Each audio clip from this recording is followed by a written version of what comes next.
Kalau Iwan ada trik ya biar kita tuh nggak boncos buat bayar pajak gitu? Sebenarnya kalau dibilang trik buat bayar pajak, nggak ada ya. Pajak kosan ini dia ngitungnya itu berdasarkan dari okupansi. Kalau untuk yang bisnis kos ya. Dan tarifnya itu flat, nggak progresif kalau untuk pajak kos. Jadi saya nggak tahu ya di kota lain, tapi kalau di Jakarta itu 10%.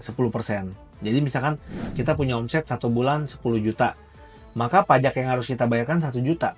Kalau kita punya omset 20 juta, maka kita bayar pajak 2 juta dan seterusnya.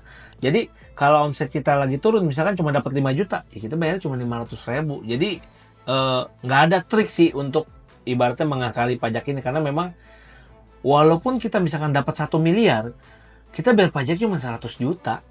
Berbeda sama bisnis lain yang kita bisa kena progresif, dari misalnya kita income-nya 1 miliar, kita bisa bayar pajak sampai 200-300 juta. Karena beda nih kalau misalkan di bisnis yang lainnya, industri lain, kita makin duit makin gede, tarifnya ganti lagi, naik lagi, naik lagi, naik lagi gitu.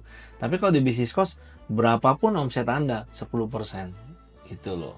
Kalau untuk si pajak kosannya yang kita bahas ya, bukan sih penghasilan pribadi ya yang kita bahas di sini. Nah, seperti itu.